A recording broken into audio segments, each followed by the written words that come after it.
کراچی میں کچھ دن جو مسجد جانے کے دن ہوتے ہیں وہ دن لیاقت آباد 10 نمبر پہ گزرے اور وہ دن خوب اچھی طرح یاد ہے. ہمارے یہاں بہت عرصے تک یہ روایت تھی کہ بچے کو پہلے مسجد بھیجا جاتا تھا, اس کے بعد اسکول میں داخل کیا جاتا تھا. اب یہ روایت قائم ہو گئی ہے کہ بچے بھی پیدا ہونے سے پہلے رجسٹریشن ہو جاتی ہے کسی پلے گروپ وغیرہ میں اور پھر وہ وہاں جاتا ہے. پھر لیاقت آباد سے ہم منتقل ہو گئے ملیر میں, ملیر توسیع کالونی میں. وہاں ابتدائی تعلیم کا آغاز ہوا اور یہ وہ زمانہ تھا کہ جب سرکاری اسکولوں میں, سرکاری مدرسوں میں داخلہ دلوانے کو والدین ترجیح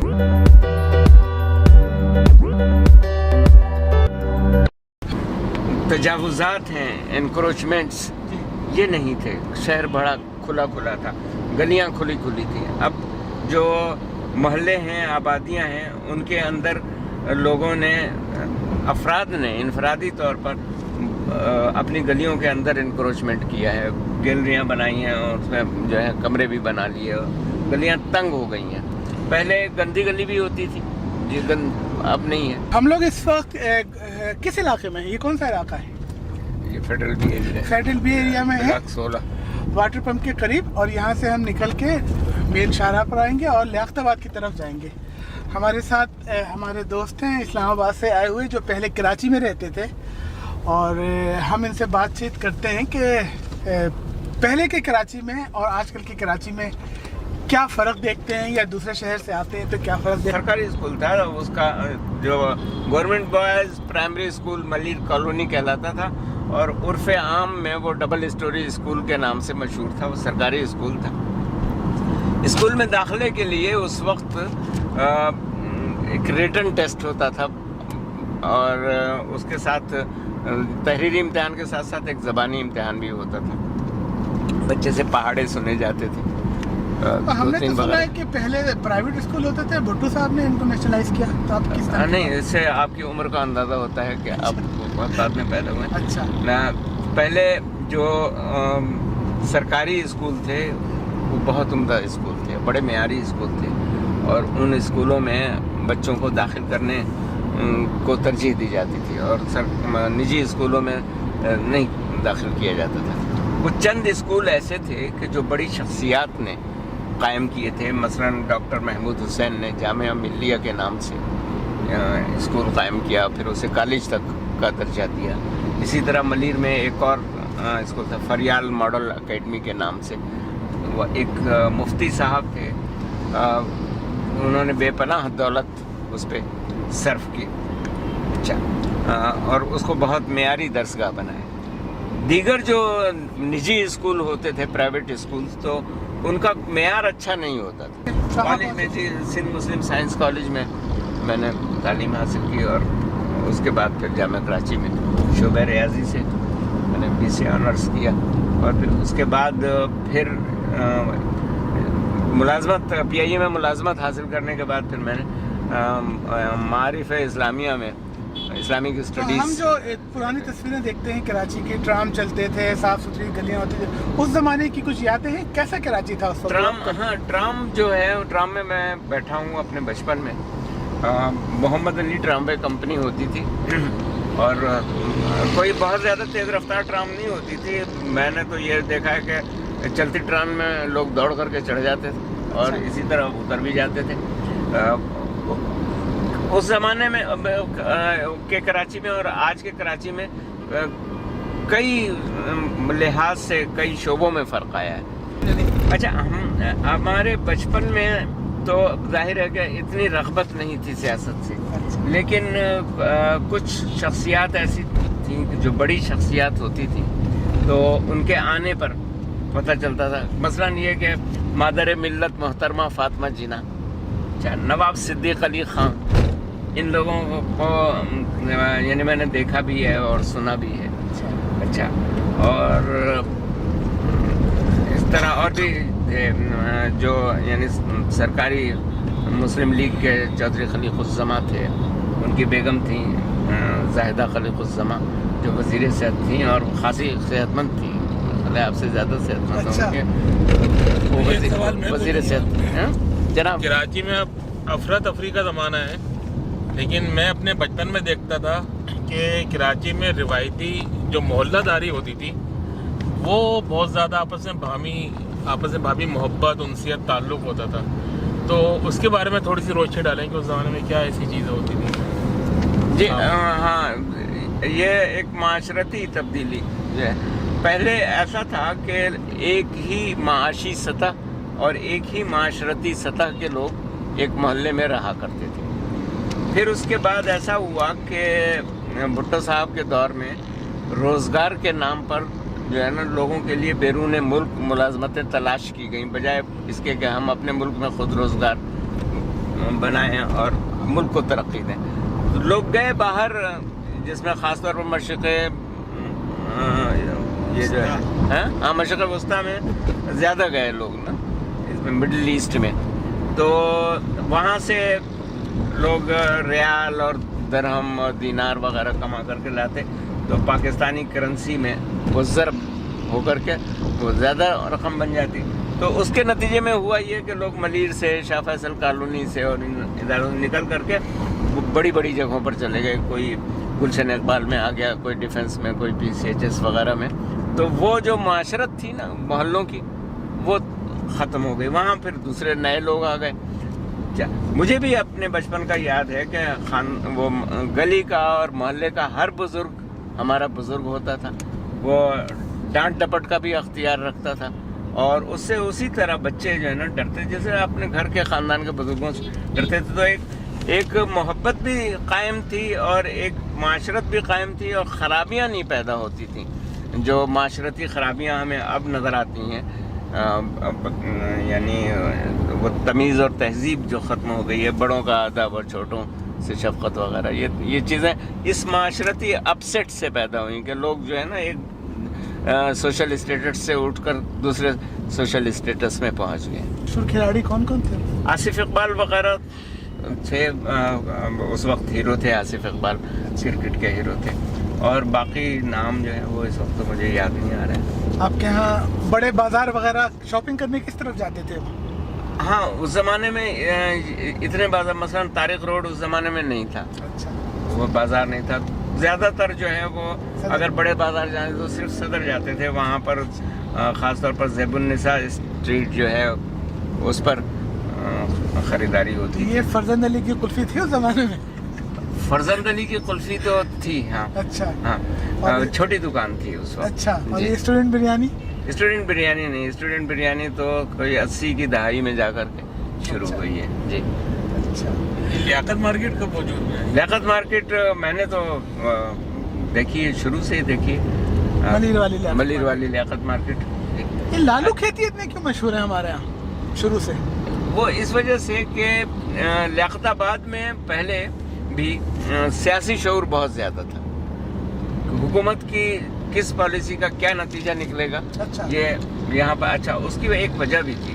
वजह ये थी कि यहाँ पर बहुत ही सुलझे हुए और पढ़े लिखे लोग रहा करते थे। डॉक्टर अतहर कुरैशी यहाँ रहते थे, प्रोफेसर गफूर यहाँ रहते थे, और शोरा में उस्ताद कमर जलालवी यहाँ पर रहते थे, और बड़े बड़े शोराए कराम यहाँ लियाकताबाद में रहते थे। इनका सियासी शऊर ज़्यादा था। अयूब खान के दौर में, अयूब खान की आमिरियत के, यानी एक तो मुल्क में पहला तजर्बा था माशाल्लाह का, और अयूब खान की आमिरियत खासी मजबूत आमिरियत थी। और इस बात से अंदाज़ा लगा लें कि 58 से 68 तक 10 साल तक बिला रोक टोक वो हुकूमत करते रहे। और इस ज़मीन में एक दिलचस्प बात ये भी है कि हमारी ज़बानों पे सदर अयूब इस तरह चढ़ा हुआ था कि बाद में यहिया खान जब सदर बने तो उनको सदर कहते हुए अजीब सा लगता था। और दूसरी बात ये कि मुद्दतों तक जब भी अयूब खान का तस्करा करना मकसूद होता तो सदर अयूब ही मुँह से निकलता था। तो इतनी मजबूत आमरीत थी। उस आमरीत में रखने डाले लियाकताबाद के लोगों ने, इन्होंने एहतजाज किया, और ऐसा एहतजाज किया कि हुकूमत हिल गई। क्या ये कहानी है या ऐसे खड़ा हुआ वाक़या है कि भुट्टो को जूते दिखाए थे जलसे में? नहीं, हाँ, यहाँ दिखाए थे, और वो वाक़या जो है ना वो पूरा इस तरह से था कि लियाकताबाद जहाँ सुपर मार्केट है यहाँ पर एक बड़ी खूबसूरत सी गोल मार्केट थी अच्छा लियाकत आबाद में, और उसके 2 मेन गेट थे, एक आगे सड़क की तरफ और दूसरे पीछे, और इन पे ग्रिल्स वगैरह लगी हुई थी। दुकानें सब महफूज रहती थी, यानी जब ये बाजार बंद होता था तो चौकीदार जो है वो दोनों ग्रिल्स आगे और पीछे वाली बंद कर देता था। अब जाहिर है कि सिर्फ इन दो जो दरवाजे हैं इन्हीं की निगरानी करनी है और महफूज रहता था।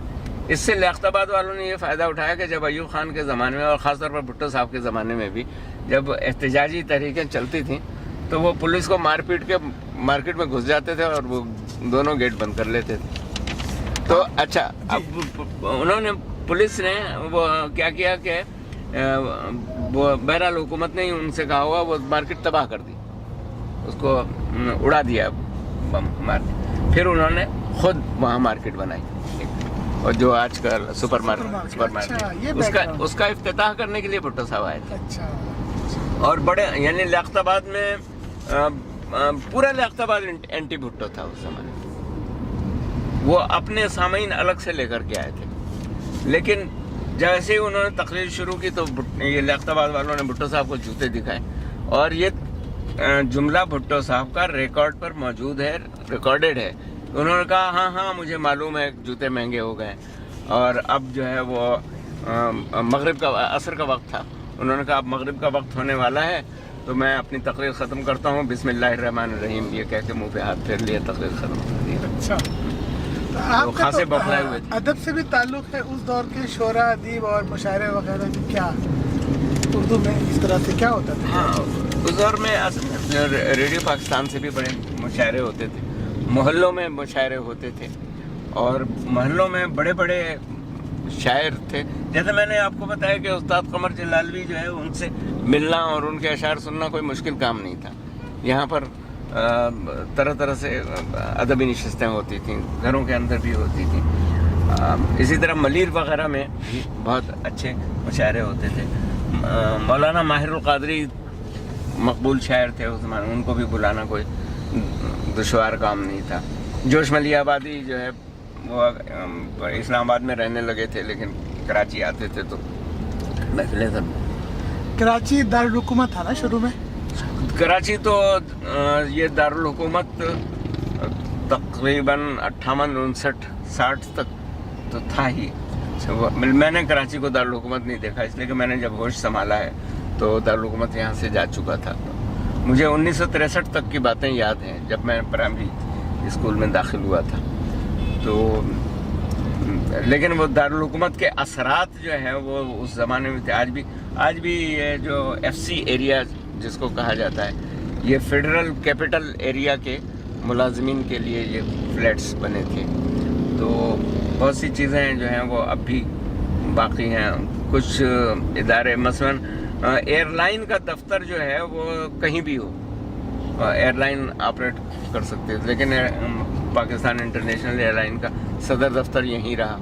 नेवल हेडक्वार्टर बहुत अरसे तक यहीं रहा। फिर उसके बाद भुट्टो साहब के ज़माने में वो इस्लामाबाद चला गया, जिसको लोगों ने एक लतीफ़ा करार दिया कि समुंदर यहाँ है कराची में। और अब हम ये तीनहट्टी से गुजर रहे हैं, ये तीनहट्टी क्यों मशहूर था? हाँ, यहाँ 3 बाज़ार थे, यानी 3 सड़कें थीं। अच्छा। और वो 3 बाज़ार, चौथी सड़क जो लियाकत आबाद वाली है वो तो बाद में बनी। अच्छा।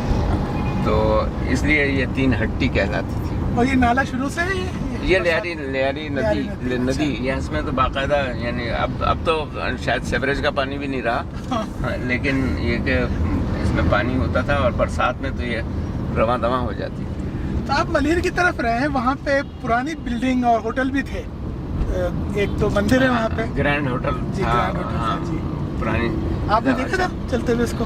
जी, वहाँ जाम मिलिया जाने वालों को तो वहाँ से गुजरना होता था, और बहुत खूबसूरत सरसब्ज और शादाब इलाका था, खुला हुआ इलाका था। इस ज़माने में जो दावतें होती थी, खुसूसन जो शादी ब्याह की दावतें होती थी, उसमें उमूमन क्या नहीं, ये अपना बड़ा दिलचस्प।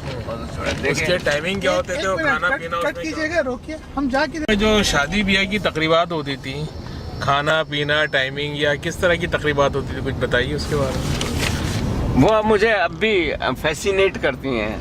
ہاں، بالکل بڑی پرکشش.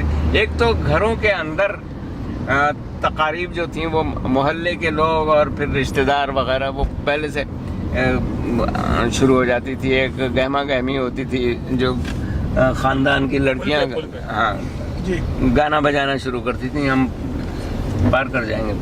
اچھا تو لیکن سب سے اہم بات جو ہوتی تھی وہ یہ تھی کہ جو دعوتیں ہوتی تھیں نکاح اور ولیمہ یہ 2 ہی تقاریب ہوتی تھی.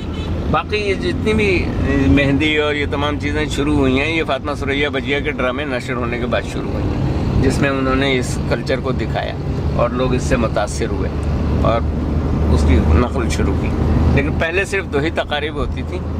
ایک نکاح کی تقریب ہوتی تھی جس میں چھوہارے وغیرہ یہ تقسیم کرنا یہ دلہا والوں کی ذمہ داری تھی. دلہن والے کھانا کھلاتے تھے اور کھانے کا مینو طے شدہ تھا یعنی پلاؤ زردہ ہوتا تھا. کسی نے بہت زیادہ کیا تو وہ قورمہ اور نان کر لیا. اس کے علاوہ یعنی پلاؤ زردہ ہے تو وہ زردہ میٹھا ہو گیا اور پلاؤ جو ہے وہ پلاؤ ہی ہوتا تھا بریانی نہیں ہوتی تھی. نان قورمہ ہو گیا بس. اور یہ تمام محلے کے اندر ہی ہوتا تھا. یعنی کسی نے بہت زیادہ مہمان بلا لیے تو ٹینٹ لگا لیا ورنہ محلے کے مختلف گھروں میں مہمانوں کو بٹھا کر کے کھانا کھلایا جاتا تھا. اس سے میں بڑی اپنائیت تھی. اب بڑا تصنع آ گیا ہے اور پھر بہت سی تکلیف دہ چیزیں ہو گئی ہیں. مثلاً رات گئے تک دیر تک تقاریب ہوتی رہتی ہیں. برج پہ نہیں چڑھائیے گا برابر سے نکالتے ہیں برج کے برابر سے. تو آپ لوگ کی کیا ایکٹیویٹی ہوتی تھی؟ آج کل تو خیر مختلف دنیا ہے. اسکول سے آ کے آرام کرتے تھے گراؤنڈ پہ جاتے تھے اور ہاں مطلب اسکول سے آ کر کے موسم کے حساب سے دوپہر اگر گرمیوں کے دن ہیں تو دوپہر کو گھر سے نکلنے نہیں دیا جاتا تھا اور آرام کرتے تھے. کھلے صحن ہوتے تھے آنگن ہوتے تھے ان میں جناب مجھے اپنے گھر کا یاد ہے کہ امرود کے پیڑ کے نیچے کھٹولا بچھا کر کے لیٹ جایا کرتے تھے اور دور سے وہ کہیں کسی کے آم کے پیڑ پر سے کوئل کوکنے کی آواز آتی تھی. اور سرگرمیوں میں یہ تھا کہ کہانیوں کی کتابیں لیٹ کر کے پڑھا کرتے تھے اور اس میں بعض عالی پر کیا گزری وغیرہ جیسے ناول ہوتے تھے تو اس میں بڑا تجسس ہوتا سسپینس اب کیا ہوگا اب کیا ہوگا. یہ دوپہر کی سرگرمی ہو گئی. پھر شام کو کھیلنے کے لیے باہر جاتے تھے کبھی ہاکی کھیلتے تھے فٹ بال کھیلتے. آج کل لوگ دیر تک جاگتے ہیں 11-12 بجے تک. اس وقت تو جلدی اس سوتے وقت ہیں. بالکل جلدی سوتے تھے اور مجھے اچھی طرح یاد ہے کہ رائٹ پہ ہاں 11 بجے نہیں یہاں نہیں رائٹ پہ 11 بجے کے بعد رات کو کسی کے گھر جانا اس زمانے میں معیوب سمجھا جاتا تھا. اچھا کہ وہ آپ کسی کے آرام میں خلل ڈالیں گے. آگے سے ایک اور راؤنڈ ہو جائے گا. اور آپس میں ملنا جلنا بہت بغیر فون کے پہنچ جاتے تھے. بغیر فون کے. اچھا پھر یہ بھی تھا کہ ملاقات برائے ملاقات ہوتی تھی. کوئی یہ نہیں پوچھتا تھا کہ اور کیسے آنا کیسے آنا یہ یوں کر نہیں آگے سے ٹرن کر کے. اچھا ٹھیک ہے. اچھا آپ یعنی کہ پہنچ جاتے تھے کہ ملنے آئے تھے. بس میں ملیر سے اپنے رشتہ داروں سے ملنے کے لیے ناظم آباد آتے تھے. اچھا چونکہ اس زمانے میں ٹرانسپورٹ بہت زیادہ نہیں تھی بس تھا واحد ذریعہ. مجھے وہ بھی یاد ہے کہ ملیر سے ایک 88 اور ایک 88A یہ اس روٹ کی بسیں چلتی تھیں.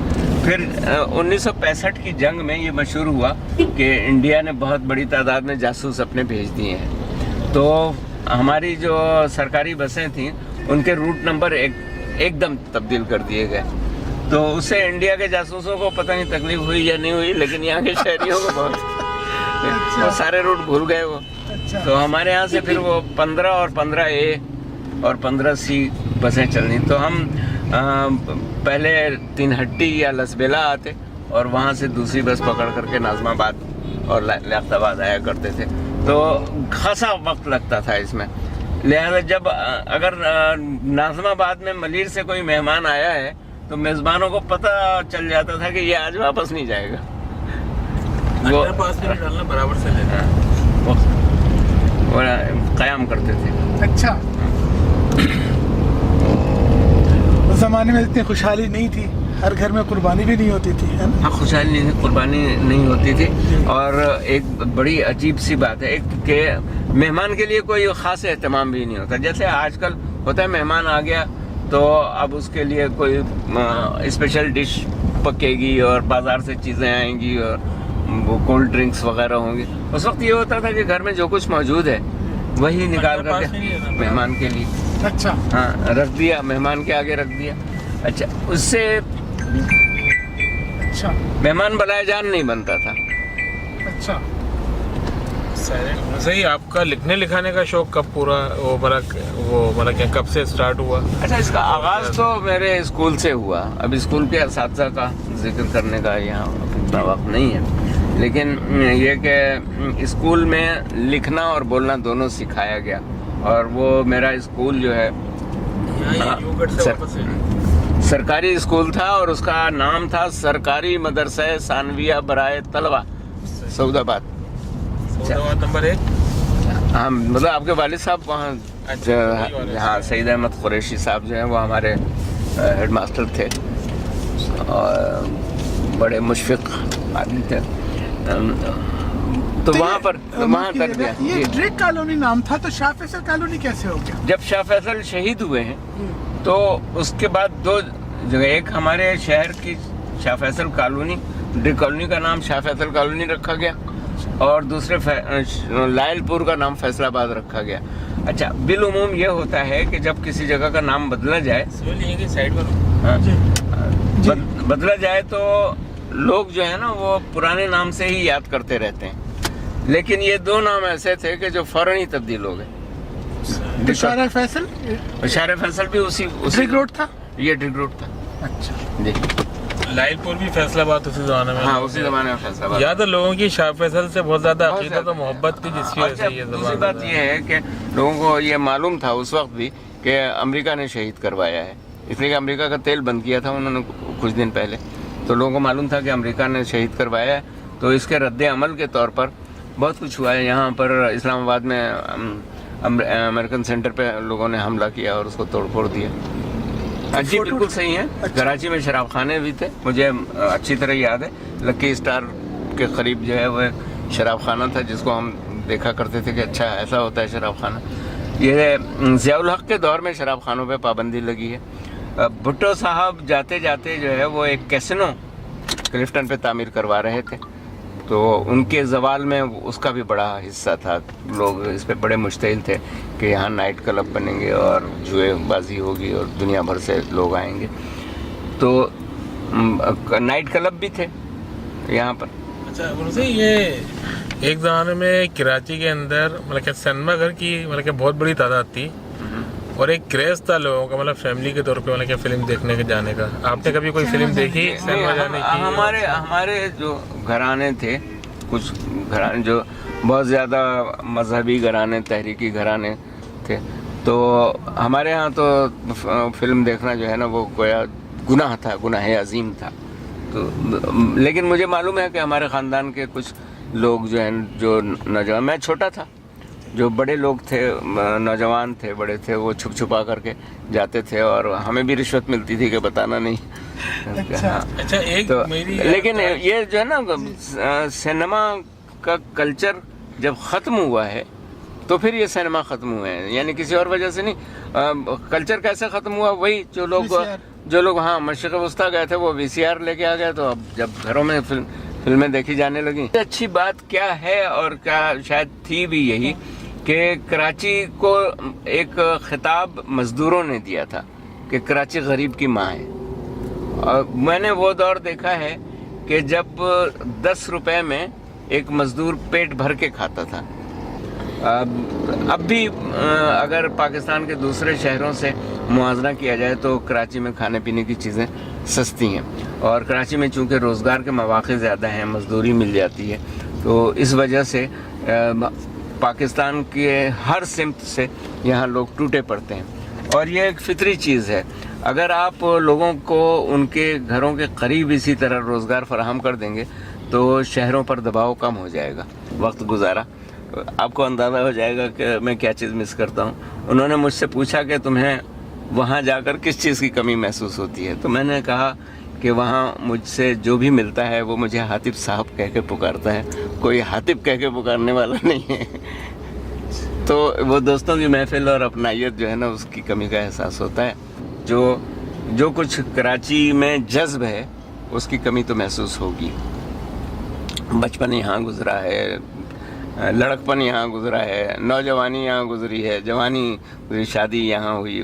لیکن شادی کے بعد ہی میں وہاں مطلب تبادلہ ہو گیا تھا, تو بچے وہاں پیدا ہوئے. اچھا, حاطب بھائی شادی کے فوراً بعد اسلام آباد چلے گئے تھے, تو ان کی بیگم تو مستقبل دعا ہے.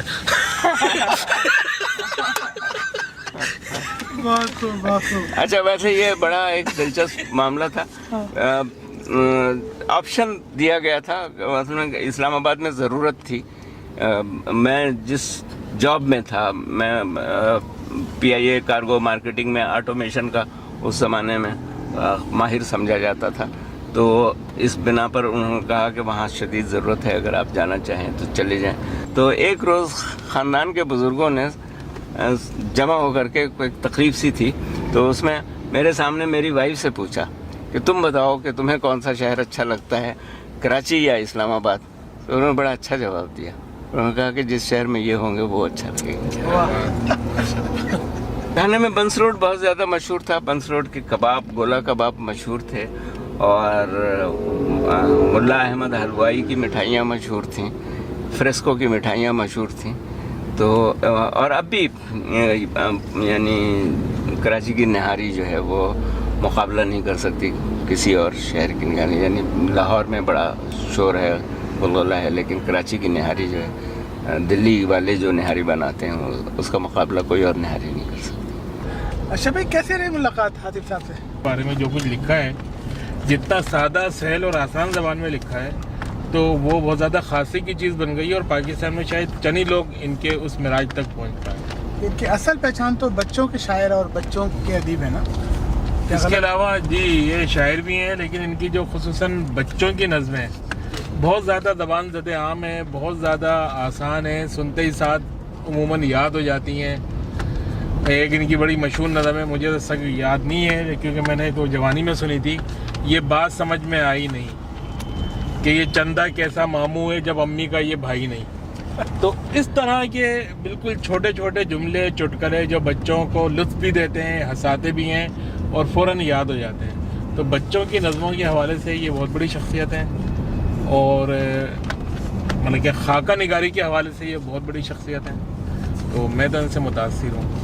اور آج جو ان کے ساتھ نشست رہی, تو اس سے میں نے ایک بات نوٹ کری کہ انہوں نے حد الامکان اس بات کی کوشش کری ہے کہ ان کی گفتگو میں انگریزی کا کوئی لفظ جو ہے وہ استعمال نہ ہو پائے, اور یہ خالصتاً اردو زبان میں گفتگو کریں.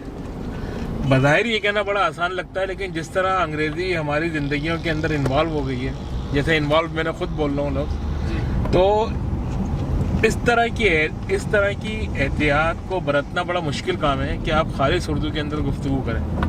لیکن آج میں نے احمد عاطف صدیقی صاحب سے سیکھا کہ ایسا بھی ممکن ہے. اور شوق سے نالج شیئر کرتے ہیں, چیزیں بتاتے ہیں. 3 گھنٹے گفتگو کی انہوں نے پروگرام. ہاں ماشاءاللہ, یہ آج میں نے ان کا ایک پروگرام اٹینڈ کرا تھا ٹیچرز ٹریننگ کے حوالے سے. 3 گھنٹے انہوں نے وہاں پہ گفتگو کری ہے, پھر ہم نے ان کو ہائی جیک کر لیا سمجھ میں. تو ایک فرد جو 4-5 گھنٹے سے مسلسل بزی ہو, لیکن اس کے انداز میں, اس کی شگفتہ جو انداز ہے, مطلب شگفتہ بیانی ہے, اس کے اندر کوئی فرق نہیں آیا. ہر چیز کو انہوں نے شوق, دلچسپی سے بتایا, اور بتا کے خوش ہونے والے لوگوں میں.